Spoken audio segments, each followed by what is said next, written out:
जी अस्सलाम वालेकुम। आज की वीडियो में हम सैलरी रिटर्न फाइल करना सीखेंगे कि 2024 टैक्स ईयर अभी खत्म हुआ है, उसकी रिटर्न अगर आपने फाइल करनी हो सैलरी की, तो क्या प्रोसीजर आपको फॉलो करना पड़ेगा। अगर आपने ड्यूरिंग द ईयर जॉब्स अपनी शिफ्ट की हैं, मतलब स्विच की हैं आपने, पहले आप साल के शुरू में कहीं एक कंपनी में काम कर रहे थे और मिड ऑफ द ईयर आपने अपनी जॉब स्विच कर ली, तो आपकी एक साल में दो इनकम्स आ रही हैं, दो डिफरेंट सोर्सेज से इनकम आ रही होंगी। और हर एम्प्लॉयर ने अपने जो भी उसके ऊपर रेट्स अप्लाई हो रहे हैं उसे अकॉर्डिंगली विद होल्डिंग टैक्स के डिडक्शन की होगी। लेकिन आप जो रिटर्न फाइल करेंगे तो आप दोनों इनकम्स को कंबाइन करके दिखाएंगे तो सिस्टम आपका एक टैक्स निकालेगा, तो उसमें थोड़ा डिफरेंस आता है।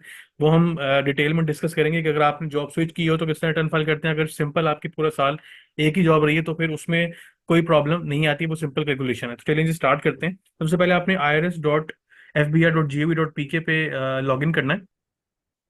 इसके बाद अपना यूजर आईडी जो आपका सीएनआईसी नंबर है और पासवर्ड यूज करते हुए आप लॉगिन करेंगे अपने आईडी के ऊपर। ये आपको मेन स्क्रीन नजर आ गई। इसके बाद आपने जाना है डिक्लेरेशन के ऊपर। डिक्लेरेशन पे जाके यहाँ पे आपके पास सबसे पहले ऊपर सिंप्लीफाइड फॉर्म्स आ रहे हैं। तो ये जो विजिट व्यू है इसमें थोड़ा सा इश्यू होता है कि भी वो कैलकुलेशन ठीक परफॉर्म नहीं करते हैं, कोई फॉर्म अपडेट नहीं होता। तो बेहतर है कि आप क्लासिक व्यू के ऊपर थे, जो कि आपका सेकंड टैब जो आ रही है रिटर्न स्टेटमेंट्स ओरिजिनल, इसमें आ रहा है salary return for individual classic view. इस पे आप क्लिक करें। अब यहाँ पे आपने अपना टैक्स पीरियड लिखना है 2024 में लिखूंगा, ये कम जुलाई से 30 जून 2024 ये पीरियड आ गया। इसको कंटिन्यू करेंगे। इस वीडियो के दो पार्ट्स में बनाऊंगा। एक पार्ट हम बनाएंगे टैक्स कैलकुलेशन तक, कि आपने रिटर्न में अपनी इनकम डिक्लेयर करनी है, उसके बाद टैक्स कैलकुलेशन देखनी है कि एफबीआर क्या टैक्स आपका बता रहा है। अगर आपका एडमिटेड टैक्स निकल रहा है, मतलब टैक्स की लायबिलिटी फर्दर निकल रही है पे करने के लिए, तो उसका चालान कैसे बनाएंगे और उसको पे कैसे करेंगे। अगर आप पूरा साल एक ही एम्प्लॉयर के साथ काम कर रहे थे तो उस साल आपके जितने भी सैलरी पर टैक्स बनता है वो सारे का सारा एम्प्लॉयर ने विद होल्ड कर लिया होगा, तो उस साल आपकी कोई एडिशनल लायबिलिटी नहीं निकलेगी। ठीक है, तो उस केस में कोई आपकी एडमिटेड लायबिलिटी नहीं होगी। सिंपल हो सकता है कि आपका रिफंड निकले, क्योंकि आपने कोई अगर ट्रांजेक्शन किए, कोई एसेट परचेज किया, उस पर आपका टैक्स आ रहा होगा, तो वो आप उसको यहाँ पे ऐड कर सकते हैं, लेकिन वो आपका रिफंड में जाएगा। तो रिफंड के एक और एक कह सकते हैं कि प्रोसेस है अप्लाई करने का। सेकंड जो पार्ट होगा इस वीडियो का सैलरी रिटर्न का, उसमें हम वेल्थ स्टेटमेंट फाइल करना सीखेंगे। जी, तो स्टार्ट करते हैं अपनी वर्किंग सैलरी रिटर्न के ऊपर। एम्प्लॉयमेंट टैब के अंदर जाके एक सैलरी की टैब आ रही है, इसमें आपके पास आपको चार पांच रोज नजर आ रही है, इसमें डाटा हम एंटर करेंगे। ये मैंने एक एक्सेल वर्किंग बनाई है, इसमें डिफरेंट सिनेरियोज हैं जो कि कवर किए गए हैं, ताकि जितने भी मैक्सिमम लोग देख रहे हैं हर एक का कोई सिनेरियो इसमें कवर हो जाए। तो सबसे पहले स्टार्ट करते हैं बेसिक सैलरी।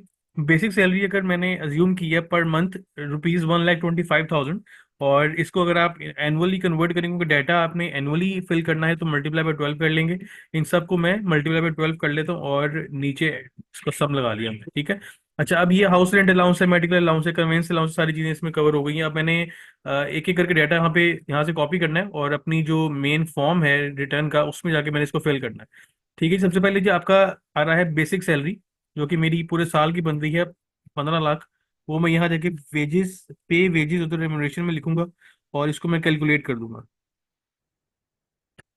ठीक है, अब ये फार्मूला उसने ऑटोमेटिकली रन किए हैं, सम का फार्मूला लगा हुआ है ऊपर। इसी तरह ही अगर अब मैं इसमें अज्यूम करता हूँ कि मेरा medical allowance, house rent allowance, convince allowance, सब चीज़ें ये इस तरह 56,000 के हिसाब से चल रही है। 12,500 मेरा मेडिकल अलाउंस है, कन्वेंस अलाउंस 12,500, टोटल मेरी 2,06,250 रुपये पूरे साल की, सॉरी पर मंथ की मेरी एक इनकम है, सैलरी इनकम। अब मैं इन सब का सम कर लेता हूँ। सम आता है आपका 975,000। वो मैं अलाउंसेस के अंदर लिख दूंगा इकट्ठा 975,000। ठीक है। अब इस अलाउंस में से आपका जो 10% मेडिकल अलाउंस होता है, इट इज एग्जेम्प्ट। अब मेडिकल अलाउंस मेरा 10% पूरे महीने का बनता है 12,500, पूरे साल का बन गया 1.5 लाख रुपया। तो 1.5 मैंने यहाँ लिख देना है, ये मेरा एग्जेम्प्ट हो गया।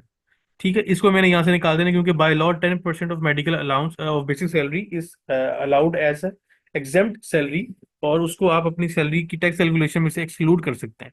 एक्सपेंडिचर रीइंबर्समेंट, कोई भी आपको खर्चा रीइंबर्स किया आपके एम्प्लॉयर ने जो आपकी ऑफिशियल ड्यूटीज परफॉर्म करने के लिए नहीं था, तो वो आपकी सैलरी का पार्ट बनता है। या कोई अगर ऐसा खर्चा रीइंबर्स किया है जो आपकी ऑफिशियल ड्यूटीज परफॉर्म करने के लिए उसने आपको पैसे रीइंबर्स किए एक्चुअल बिल के अगेंस्ट, तो वो आपकी सैलरी का पार्ट नहीं बनेंगे, दैट विल बी एग्जेम्प्ट। अच्छा, केस नंबर 1 मैंने यहाँ पे लिया जी, हाउस हाउस लोन अगर आपने लिया हुआ है और 10 मिलियन का हाउस लोन, 1 करोड़ का लोन लिया हुआ है, आपको 6% का मार्कअप रेट पे करना पड़ा है, जो आपने अपने एम्प्लॉयर को पे करना है, और उस पर एनुअल मार्कअप बनता है 6 लाख रुपए का।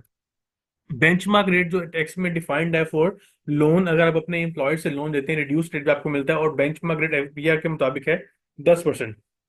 अगर आपको 10% से कम के रेट पे लोन मिला, तो जो जितना बेनिफिट आपको हो रहा है ड्यू टू एम्प्लॉयमेंट रिलेशन, वो आपकी सैलरी का पार्ट बनता है। अब इस केस में आपको 4% फायदा हो रहा है ऑन मार्कअप, और उसको आप 10 मिलियन से मल्टीप्लाई करें तो आपका रिजल्ट निकलता है 4 लाख रुपए। तो 4 लाख रुपए मेरा यहाँ पे वैल्यू ऑफ परक्विजिट के अंदर जाएगा, क्योंकि मेरा एक बेनिफिट है, परक्विजिट जितने भी आएंगे, बेनिफिट जितने भी आएंगे वो इस रो के अंदर आप सम करते जाएंगे उसको। ठीक है, अब ऑफिशियल टूर आपने किया, उस पर आपने क्लाइंट से लंच किया, 60,000 रुपये उस पर लगे। पर्सनल शॉपिंग की 25,000 की, payment to vendor on behalf of company. अब आपने, अगर कंपनी ने आपको ये सारे खर्चे रीइंबर्स कर दिए, अब ये आपका लंच विद क्लाइंट ऑफिशियल एक लंच था, तो ये आपका नॉन टैक्सेबल, इसको मैं एग्जाम्प्ट कह देता हूँ, ये भाई ये एग्जाम्प्ट है। पर्सनल शॉपिंग के पैसे रीइंबर्स हुए तो ये टैक्सेबल है। Payment to vendor on behalf of company आपके पास आ रही है कि आपने कंपनी के बिहाफ पे पेमेंट की है, तो वो आपने, कंपनी ने अगर आपको रिइंबर्स किया है तो वो आपका एग्जेम्प्ट है। ठीक, कंपनी के बिहाफ पेमेंट आप क्यों करेंगे? आपने कोई डील लॉक करनी थी, आपने एडवांस पेमेंट कर दी, या आपने कोई भी एक टोकन मनी पेमेंट कर दी कि यार ये मैं डील अपनी फाइनल कर रहा हूँ। फाइनल पेमेंट कंपनी करेगी आफ्टर वेरिफिकेशन और आफ्टर अप्रूवल। ठीक है, तो वो आप डील लॉक करने के लिए, कोई प्रोडक्ट फाइनल करने के लिए आप एक अमाउंट दे देते हैं एज अ टोकन कि ये मैं कंपनी बिहाफ पे पे कर रहा हूँ। ये भी अगर आपको रिइंबर्स हुआ है तो ये एग्जेम्प्ट होगा। टोटल अमाउंट जो आपको रिइंबर्स हुई, दैट इज अराउंड 135,000। तो अब आप यहाँ 135,000 लिखोगे, इसमें से आप ये भी एग्जाम्प्ट है और ये भी एग्जाम्प्ट है, टोटल आपका 1,10,000 हो गया एग्जाम्प्ट। वो आप यहाँ डाल देंगे 1,10,000 के कॉलम के अंदर। ठीक है, अच्छा इसके बाद अब नेक्स्ट आपके पास आ गया सिनेरियो मेडिकल एक्सपेंसेस का। अब अगर आपको मेडिकल अलाउंस सैलरी के अंदर 10% मिल रहा है, इसके अलावा कंपनी आपको मेडिकल एक्सपेंसेस भी रीइंबर्स करके दे रही है, तो आपकी ये जो 1,90,000, अब ये कुछ कंपनीज में क्या होता है कि आपका हेल्थ कार्ड बना होता है और मेडिकल एक्सपेंसेस रीइंबर्स नहीं हो रहे होते, या अगर हेल्थ कार्ड नहीं बना हुआ तो मेडिकल एक्सपेंसेस रीइंबर्स हो रहे हैं। अगर आपका हेल्थ कार्ड बना हुआ है और फिर भी आपको मेडिकल एक्सपेंसेस रीइंबर्स हो रहे हैं, तो इन दैट केस आपका 10% वाली जो अमाउंट है मेडिकल की वो एग्जेम्प्ट होगी, ये आपका टैक्सेबल होगा। लेकिन अगर आपका मेडिकल जो है वो कार्ड नहीं बना हुआ और कंपनी आपको 10% अलाउंस भी पे नहीं कर रही, तो फिर आपकी ये रीइंबर्समेंट जो होगी दैट विल बी एग्जेम्प्ट। ठीक है, तो दोनों केसेस में से अगर आपको दोनों मिल रही हैं, 10% आपकी एग्जेम्प्ट होगी और आपका जो रीइंबर्समेंट है वो टैक्सेबल होगी। अब यहाँ पे क्योंकि इसको ऑलरेडी ये 10% मिल रहा है ऊपर अलाउंस, और ये एग्जाम ट्रीट किया हमने, तो reimbursement will not be exempt, ये आपका टैक्सेबल होगा। अब इसके अंदर अगर आप इन तीनों को ऐड कर लें रीइंबर्समेंट को, तो ये आपका बच जाता है 325,000। तो ये 135 हो जाएगा, 325,000। कैलकुलेट आप इसको साथ साथ करते रहेंगे, और ताकि जो भी उसके फार्मूलाज हैं वो अपडेट होते रहें। इसके बाद ये नेक्स्ट आपके पास आ रहा है यहाँ पे मेडिकल रिimbursement, हमने इसमें 190 ऐड कर लिया, इसका टोटल करके आपको ये 325 आ गया। हाउस कीपर की सैलरी कंपनी अगर पे कर रही है तो 12,000 पूरे, अगर एक महीने का है तो पूरे साल का अगर आप कन्वर्ट कर लें इसको मल्टीप्लाई बाय 12 करके, तो ये भी आपका टैक्सेबल होगा, क्योंकि ये आपका पर्सनल बेनिफिट है और ऑफिशियल ड्यूटीज परफॉर्म करने के लिए कंपनी आपको पे पे नहीं कर रही। आपके पर्सनल एक्सपेंसेस हैं, पर्सनल बेनिफिट है, तो ये आपका टैक्सेबल होगा। 144 प्लस 96 प्लस 180 ये आपका परक्विजिट के अंदर ऐड होगा। तो परक्विजिट में 4 लाख पहले था, इसमें ऐड कर लेंगे तो ये बन जाएगा 8,20,000। तो ये आपका हो जाएगा 8,20,000। ठीक हो गया।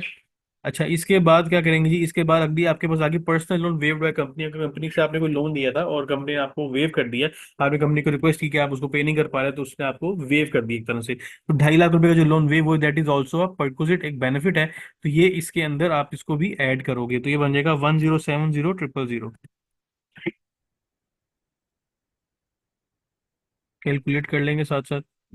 अच्छा नेक्स्ट आपके पास आ रहा है कंपनी मेंटेन कार आपको मिली हुई Honda city 1300 CC, fair market value 5 million है, कॉस्ट उसकी 4.9 मिलियन थी, टैक्सेबल बेनिफिट 2,45,000। कैसे बनता है? तो उस केस में लॉ में ये लिखा हुआ है कि अगर कंपनी ने उसको डायरेक्ट परचेज किया है, लीज पे नहीं लिया, तो उसकी जितनी कॉस्ट इंकर हुई कंपनी को, उसका 5% आपकी सैलरी के अंदर हर साल ऐड किया जाएगा। लेकिन अगर वही गाड़ी आपको सिर्फ पर्सनल यूज के लिए मिली हुई है तो 10% ऐड होगा। अगर सिर्फ ऑफिशियल यूज के लिए है तो nothing will be added in your salary. अब इस केस में कंपनी ने उसको गाड़ी दोनों दोनों पर्पज के लिए दी हुई है, पर्सनल एंड ऑफिशियल, तो उसका कॉस्ट का 5% बनता है 2,45,000। That will be added in the perquisites. तो इसके अंदर जो बेनिफिट्स हैं उसके अंदर ऐड होगा। अभी टोटल अमाउंट बन जाएगी आपकी 1,315,000। ठीक हो गया जी। नेक्स्ट आपके पास आता है इंसेंटिव्स। इंसेंटिव्स में अब आपको कंपनी ने कुछ आपको उम्र पैकेज दिया है बोनस, या आपको होता है ना कि कंपनी एनुअली कोई कुरंदाजी करती है तो उसमें एम्प्लॉय का नाम निकलता है, उम्र पैकेज निकला है, एक एम्प्लॉय का 4 लाख रुपए का वो पैकेज था। ईद बोनस या परफॉर्मेंस बोनस मिला है आपको 2.5 लाख रुपए का। तो ये सारी चीजें भी आपकी जो बोनसेज हैं, इंसेंटिव्स है, वो आपकी सैलरी का पार्ट बनता है, 6.5 लाख उसमें ऐड हो जाएगा। ये देखिए यहाँ पे आपके पास पे, वेजेस, अदर रेम्यूनरेशन, ये सारी चीजें आ रही हैं, तो आप उसको यहाँ पे ऐड कर लोगे अपनी सैलरी में। तो आपकी सैलरी जो आ रही थी दैट वाज 1.5 मिलियन, उसमें आप अपना ये दोनों चीजें ऐड कर लें तो आपका बन जाता है 2.150। अच्छा, नेक्स्ट अब आपके पास आ रहा है यहाँ पे पेंशन। अगर आपको कंपनी से आपका एक्स एम्प्लॉयर आपको पेंशन पे कर रहा है, तो लॉ में ये मेंशन है कि अगर आपको दो पेंशन आ रही है तो higher amount of pension will be exempt और lower amount of pension paid आपका टैक्स लगेगा और वो आप अपना टैक्स रिटर्न के साथ जमा करवाएंगे। लेकिन यहाँ पे सिंगल पेंशन आ रही है तो ये इसको मैं एग्जेम्प्ट ट्रीट करूंगा। 45,000 पर मंथ है तो मल्टीप्लाई बाय 12 इसको आप कर लें तो ये 5,40,000 बनता है। तो 5,40,000 आपकी इनकम में एक तो ऐड होगा 2.15 मिलियन के अंदर, इसमें आप ऐड कर लें प्लस 2,150,000 तो ये आपका 26,90,000 ये बन गया। और यहाँ से 5,40 मैं लेस कर दूंगा एज अ एग्जाम्प्ट इनकम। ठीक है जी। अच्छा, अगला आ रहा है गिफ्ट फ्रॉम फादर और गिफ्ट फ्रॉम फ्रेंड रिलेटिव। इसका आपकी इस रिटर्न से कोई ताल्लुक नहीं है, सिंपल ये इसका आपका, लेकिन जो आपकी वेल्थ स्टेटमेंट होगी उसमें इसका लिंक आएगा। तो अभी मैं इसको यहाँ पे इग्नोर कर रहा हूँ। जब हम नेक्स्ट पार्ट इस वीडियो को रिकॉर्ड करेंगे उसमें मैं वेल्थ स्टेटमेंट के ऊपर जब डिस्कशन करूंगा तो ये गिफ्ट और जो फ्रॉम फादर और फ्रॉम फ्रेंड रिलेटिव है इसको मैं डिस्कस करूंगा। इनहेरिटेंस ऑफ प्रॉपर्टी अगेन आपका वेल्थ स्टेटमेंट से लिंक है, सैलरी से लिंक नहीं। इसको मैं यहाँ पॉइंट नंबर 13 को भी इग्नोर कर रहा हूँ।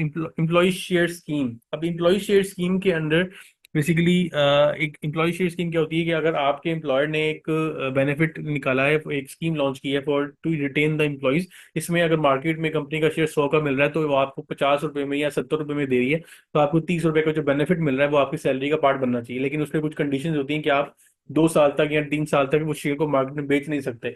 लेकिन अगर आप पहले बेच के निकलना चाहते हैं तो यू हैव द ऑप्शन। लेकिन कंपनी उस पर एक कोविडेंट लगा सकती है, कंडीशन लगा सकती है कि 3 साल से पहले इसको आप बेच नहीं सकते। जो एम्प्लॉय 3 साल के बाद इसको बेचेगा उसको ज्यादा फायदा होगा। तो ये एक तरह से अट्रैक्शन होती है to for the employee to stay in the company, और कंपनी को भी फायदा होता है कि उससे एम्प्लॉय ज्यादा देर उसके बाद टाइम स्पेंड कर रहा है। अब इसमें एक मैंने एग्जांपल दिया है कि 20 नवंबर 2021 को एम्प्लॉय शेयर स्कीम अनाउंस हुई और 30 नवंबर 2021 को उसकी क्लोजिंग डेट थी फॉर रजिस्ट्रेशन, और 10 दिसंबर को स्कीम अनाउंस लॉन्च हो गई जिस दिन शेयर आपको इश्यू हुए। मार्केट वैल्यू थी 150 रुपया, डिस्काउंट वैल्यू 100 रुपया, और राइट शेयर आपका, राइट शेयर का मतलब है कि अगर आपने रजिस्ट्रेशन करवानी है 10 रुपये पर शेयर आप जमा करवाना है, कंपनी को बताना है, एचआर डिपार्टमेंट को जाके या जो भी शेयर डिपार्टमेंट है उसको जाके बता के कि मैं 10 दिसंबर को स्कीम में 10 शेयर परचेज करूंगा, तो 10 × 10 आप उसको 100 रुपया एचआर डिपार्टमेंट को जमा करवा देंगे एज अ रजिस्ट्रेशन फी, और आप 100 रुपये पर शेयर डिस्काउंटेड प्राइस पे शेयर परचेज कर सकते हैं। अब एक इस बंदे ने 1,000 राइट शेयर परचेज कर लिए 10 मिलियन के, 900 राइट शेयर इसने उस पर एक्सरसाइज कर ली, और जो 100 राइट शेयर थे वो एक्सरसाइज नहीं किए। अब 900 जो राइट एक्सरसाइज किए उसकी अगर मैं राइट्स की वैल्यू निकालूं तो वो बनती है 9,000। शेयर की परचेज वैल्यू आपकी आ गई 90,000। 100 रुपए का शेयर है तो 90,000 शेयर के पर पे की है। टोटल कॉस्ट आपकी कितनी आ गई?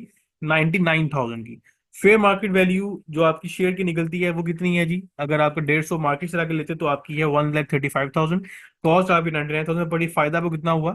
36,000 का। तो इस बेनिफिट के अंदर आपका ये जो टोटल बेनिफिट्स हम लोगों ने लिखे हैं यहाँ पे 1,315,000, इसमें आपका इसको इसको ऐड करेंगे। ठीक है।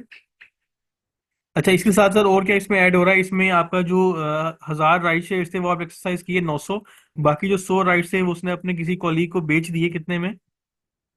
20 रुपए में। उसने 10 रुपए में खरीदे थे, 20 रुपए में बेच दिए। 2,000 रुपए के उसने बेचे, 1,000 रुपए की उसकी कॉस्ट थी। 1,000 रुपए यहाँ से भी उसको फायदा हुआ था। टोटल आपकी जो बेनिफिट हुआ फॉर एम्प्लॉय शेयर स्कीम वो 37,000 का हुआ। तो ये मैंने यहाँ पे इसको ऐड कर दिए दोनों अमाउंट्स को, तो 1,315,000 में दोनों अमाउंट्स ऐड हुई तो 1,352,000 आपकी अमाउंट आ गई।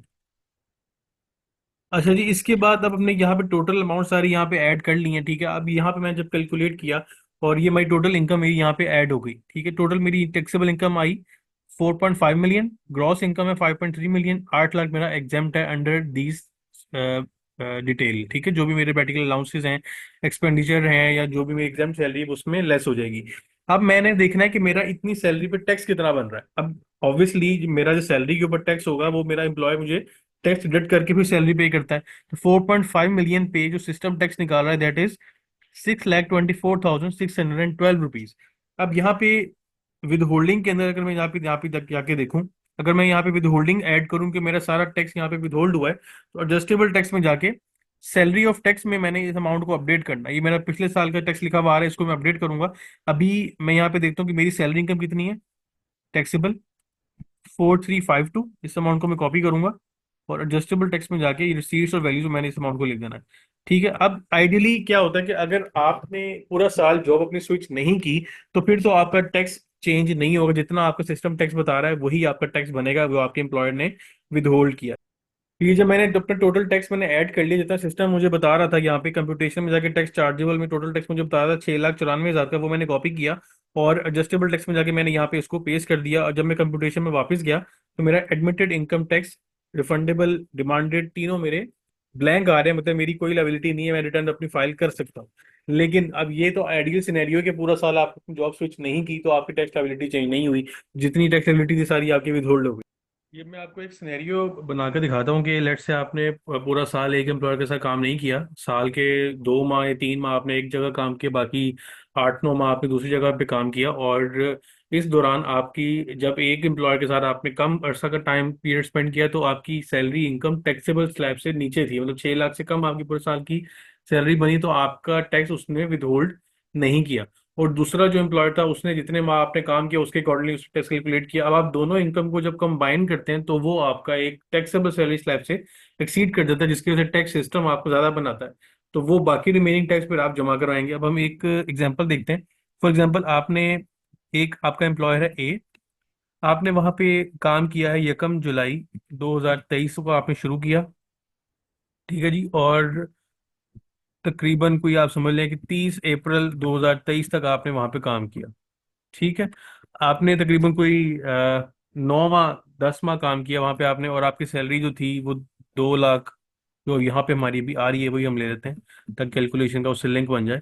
ये 2,06,250 रुपये आपकी पर मंथ सैलरी थी, तो आपकी जो 10 माह की सैलरी बनी वो बन गई 2,06,500। अच्छा, अब साल के शुरू में आपके एम्प्लॉयर को तो नहीं पता था, ना ही आपको पता था कि आपने 30 अप्रैल तक काम करना है, उसके बाद आपने यहाँ पे काम नहीं करना, फिर आपने आगे किसी और जगह पे चले जाना है। तो उसने साल के शुरू में आपकी वर्किंग करते हुए टैक्स की 12 महीनों के ऊपर वर्किंग की होगी ना, 12 महीनों के ऊपर वर्किंग जब करेगा 24,75,000 के हिसाब से, तो वो टैक्स कितना निकालेगा वो हम स्लैब रेट देखते हैं। ये स्लैब रेट्स आ रहे हैं 2.4 मिलियन का फिक्स टैक्स आपका बनता है 165,000, और इसमें 22.5% of the amount exceeding 2.4 million, 22.5% of the amount exceeding 2.4 million, इन दोनों को आप जब ऐड करेंगे और डिवाइडेड बाय 12 कर देंगे तो वो आपका हर माह 15,000 रुपये टैक्स काटता हुआ आया है। अब आपने 1 अप्रैल को रिजाइन कर दिया कि भाई मैं 30 अप्रैल तक काम करूंगा, 1 मई से मैं यहाँ पे काम नहीं करूंगा, तो 1 मई जो अप्रैल की महीने की सैलरी है वो आपकी आखिरी एक तरह से उस एम्प्लॉयर के साथ। तो जब आपने वहां पे मई मार्च के एंड पे रिजाइन दिया, तो जो अप्रैल की वर्किंग की उसने उसने फिर यहाँ पे डिवाइडेड मल्टीप्लाई बाय 12 की बजाय मल्टीप्लाई बाय 10 कर दिया। और जब 10 किया यहाँ पे तो आपकी सैलरी चलेगी 2.062, वो आपकी स्लैब चेंज होगी 1.2 मिलियन वाली स्लैब में चलेगी, ये स्लैब नंबर 3 में 15,000 आपका फिक्स टैक्स है, और आपका 12.5% of the amount exceeding 1.2 million आपका वेरिएबल टैक्स है, 12.5% of the amount exceeding 1.2 million. ठीक है, अब आपने उसने आपका 15,000 पर मंथ टैक्स काट रहा था वो, ठीक है, और अब आपका यहाँ पे जो टैक्स निकला है वो निकला है टोटल 1,22,812 रुपये। पहले हम देख लेते हैं कितना वो काट चुका है। 15,156 पर मंथ के हिसाब से उसने आपको डिडक्ट कर लिया। इसका मतलब 15,156 इंटू आप करेंगे 9, तो वो बनता है 1,36,000। तो ऑलरेडी आपका ज्यादा टैक्स काट चुका है अभी तक 10 माह में, जबकि आपका जो बाकी टैक्स बनता है वो कम बनता है, 1,22,000 बनता है। तो ये अब आपका कोई टैक्स इस अप्रैल के महीने की सैलरी प्रोसेस करते हैं कोई भी टैक्स नहीं काटेगा। अब क्वेश्चन आता है कि बाकी जो एक्सेस टैक्स कट गया उसको क्या करेंगे, वो फिर आपका रिफंडेबल आ जाता है कि आपका जो रिफंड क्रिएट होता है वो आप क्लेम कर सकते हैं। सेक्शन 170 एप्लीकेशन रिफंड की होती है, वो आप अप्लाई करते हैं और आपका रिफंड प्रोसेस हो सकता है, लेकिन वो एक लेंथी प्रोसीजर होता है। लेकिन वो समझाने का मकसद ये है कि यहाँ पे जब आपका एम्प्लॉयर चेंज होता है तो आपकी टैक्स की अमाउंट ज्यादा या कम हो सकती है। इस केस में अब आपका 2.062,500 उस एम्प्लॉयर ने आपकी इनकम निकाली कि यार ये अब ये 10 माह तक मेरे पास काम कर रहा है, 9 माह की मैं इस पर टैक्स काट चुका हूँ 15,000 के हिसाब से पर मंथ, मतलब मैं 9 माह में 1,36,000 टैक्स काट चुका हूँ, इसका पूरे साल का 1,22,000 बनता है। अभी वो कोई टैक्स नहीं काटेगा, वो आपको रिफंड नहीं करेगा क्योंकि रिफंड देना एफबीआर ने, उसने एफबीआर को जमा करा दिया होगा, वो आपका टैक्स नहीं काटेगा। अब अगली जगह जहाँ पे आप गए ठीक है, अब अगली जगह जहाँ पे आपने जैसे काम शुरू किया, तो लेट से आपका 20% का रेज हुआ सैलरी में, तो 1.2 कर देते हैं सीधा सीधा। तो ये अब आपका जो यकम मई 2024, इसको आप 24 कर लें, और ये 30 जून 2024, अब यहाँ पे आपकी जो सैलरी है 2 माह की वो बनती है 4,95,000। अब ये जो एम्प्लॉयर है, इसने ये देखना है कि यार इस बंदे ने मेरे पास इस साल में 2 माह काम किया, और 2 माह काम करके आपकी जो सैलरी बनी है वो 6 लाख से कम है, तो वो आपका कोई भी टैक्स विद होल्ड नहीं करेगा, क्योंकि विद होल्डिंग के रेट अप्लाई होते हैं पेमेंट के टाइम पे। पेमेंट उसने पूरे साल की देखनी है कि आपको कितनी की, आपकी पूरे साल की पेमेंट उसके पास जो बनती है वो 6 लाख से कम बनती है, तो वो आपको कोई भी टैक्स जमा नहीं करवाएगा। इसका मतलब ये है कि आपकी टोटल जो सैलरी बन गई, जो ग्रॉस सैलरी सिंपल अगर बात करूं, तो वो ये बन रही है 2.5 मिलियन। इस पे जो टैक्स विद होल्ड हुआ है आपका, इस बंदे ने तो कोई भी नहीं काटा, वो ये वाला हुआ है सिर्फ, सॉरी ये वाला 1,36,000। ठीक है, बाकी अब देखते हैं सिस्टम कितना निकालता है। अब आप यही अमाउंट अगर लिखें, 2.5 मिलियन की सिर्फ सैलरी अगर मैं सिस्टम में जाकर लिखूं, तो देखते हैं कितना टैक्स बताता है। अगर मैं सारा कुछ जीरो कर दूं और सिर्फ 2.5 मिलियन लिखूं, तो सिस्टम हमें बताएगा कि टैक्स कितना बन रहा है और बाकी हमने कितना विद होल्ड कर लिया, बाकी कितना बचता है।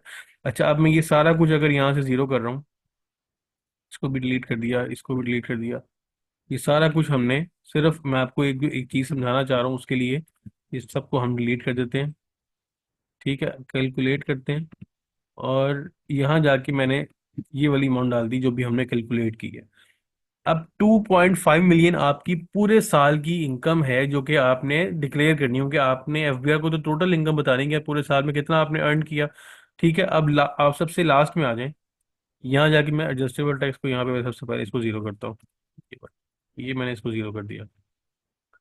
ठीक हो गया जी। अच्छा, वापस आ जाए कंप्यूटेशन में जब वापस आया मैं, तो यहाँ पे देखें टैक्स कितना बन रहा है, 2,04,38 रुपये।